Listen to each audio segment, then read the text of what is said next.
ګوره چې کله دې په زړه کې یو حاجت وي که نه چې یاره دا کار زما الله تبارک وتعالی وکړلی یاره دا حاجت زما الله سر کړلی دی یاره په ما باندې مصیبتونه دي تکلیفونه دي چې الله رانه دا تکلیف څه کړلی لر کړلی دې دپاره درته زه ښکلې وظیفه ښیم حدیث مبارک کې راځي د دې حدیث راوي ابن عمر رضی الله تعالی عنهما دی او د بخاري شریف حدیث مبارک دی نبی علیه الصلاة والسلام فرمایي وایي په تیرو امتونو کې 3 کسان و 3 کسان په سفر باندې تلو نو چې په سفر باندې تلو نو په لاره پې تیز باران راکې شو نو چې باران راکې شو دوی پناه یو غار ته واغسته غار خو پېژنئ د غرونو کې چې کوم غارونه دي که نه دوی غار ته ننوتو چې یاره دا باران ودرېږي بیا به ځو نو چې دوی غار ته ننوتل د قدرت جان دا و چې د باغ غاړې لویه تیږه لوی ګټ راخوشه شو درس بس د غار خولې له راغی او د غار خوله یې بنده کړه د غار خولې له بلکل جغت یو غټه تیږه یو غټ ورغی غار یې بند کړو دوی پکې دننه ګیر شو چې ګیر شو اوس صحرا ده بیابان دی څوک شته دی نه دومره طاقت پکې شته دی نه چې دا ګټه د غار د خولې نه څه کي ورواړوي بس په دې سوچ کې پرېوتل چې یاره هم دا غار زمونږ قبر شو خو دلته به پراته یو په دې خوشي بیابان کې زمونږ نه څوک خبر دی چې په دې غار کې دننه څوک دی خو پراته به یو د لوږې او تندې نه په دې ځای کې څه شو مړه شو دا زمونږ قبر دی یو بل ته به ګورو د لوږې تندې نه به یو نڅا وځي او بل به ورته ګوري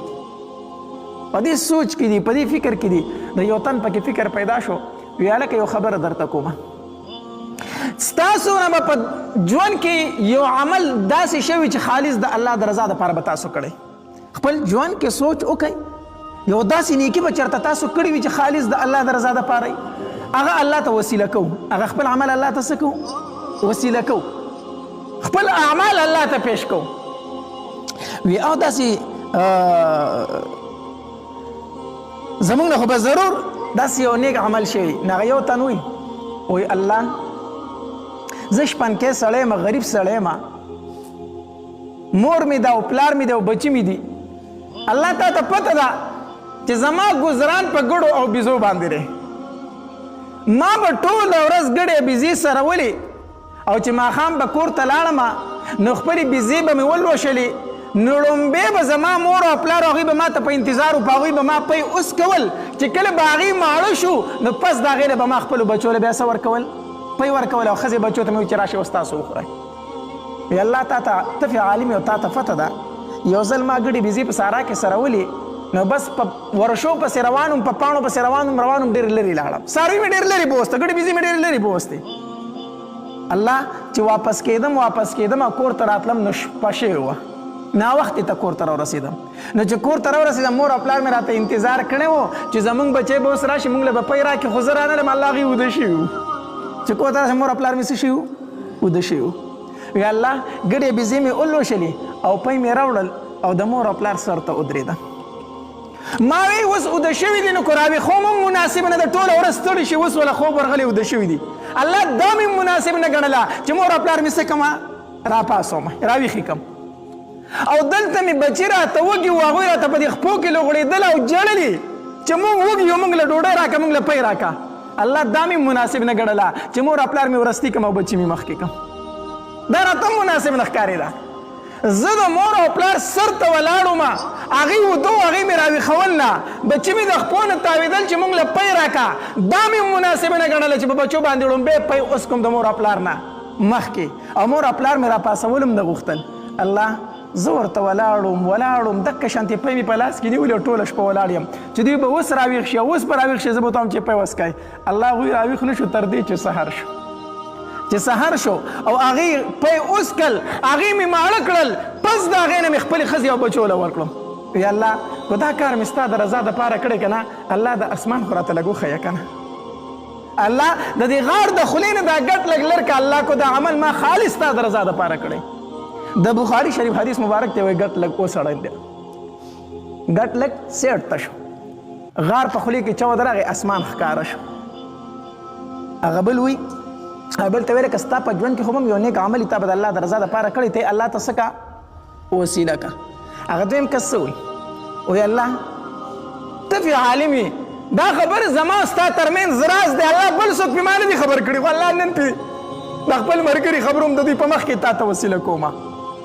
الله تا ته پته زما د تره لور وه زما سره ډېره زیاته مینه وه،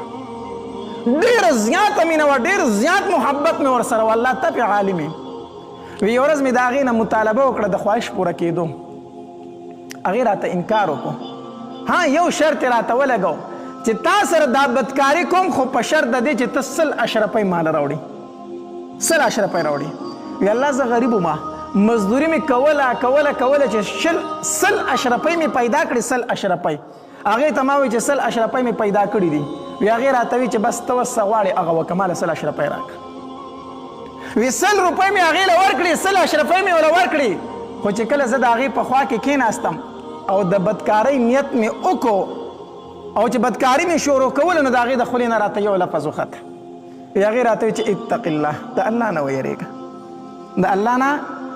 په پردي امانت کې خیانت مه کوه، د الله نه ویرېږه. وی الله چې څنګه دا خبره راته وکړه که نه چې د الله نه ویرېږه، زه فوراً د هغې نه راپاڅېدم، فوراً راپاڅېدم او بدکاري مې پرېښوده او 100 روپۍ مې ورته هم پرېښودې. الله کو دا کار مې ستا د رضا دپاره کړی که نه او ستا د یرې نه ما دا بدکاري پرېښي چې زما د ټول ژوند خواهش هم دغه و الله او هغه ما ستا د یرې نه پرېښوده. الله کو دا عمل مې ستا د رضا دپاره کړی نو دا ګټ خو رانه لرې که، د غار دا خوله خو راته ازاده که. حدیث مبارک کې راځي او هغه ګټ سیټ ته شو، لږ نور سیټ ته شو، د غار خوله لږ نوره څه شوله کولاو شو. هغه درېیم تن ته ویله که تا خو هم څه نیک عمل کړی که نه الله ته یې وسیله که که نه. هغه وی الله ته پې عالم یې چې ما یو تن په مزدورۍ باندې ونیو په چاولو سره، ما ورته ویله که زما سره کار وکړه دومره چاول به تاله درکړم. وی الله هغه را سره کار کو خو چې کله د مزدورۍ ټایم شو ما ول هغه وریجې ورکولې، هغه چاول مې ول ورکول که نه زما نه پسې خبره خفه شو رانه. بس ما سره جګړه وکړه، هغه مزدوري راته پرېښوده او خفه لاړو. چې خفه لاړو ما سوچ کو چېرې دا خو د ده حق دی، دا چاول خو د ده حق دا خو د ما سره پرېښود، الله خو ما له استعمالول څه نه دي جایز نه دي. وی هغه چاول مې وکرل، د هغې مزدور هغه چاول ما څه کړو وکرل. یو فصل مې پې واغست، دویم فصل مې پې واغستو، د هغه ما شریکول، بیا مې ورله پې غویان واغستل، څاروي مې ورله واغستل، ګړې بیزې مې پې واغستې، غلامان مې ورله پې واغستل، ځکه ورو ډېرېدل. وی روغ کنډک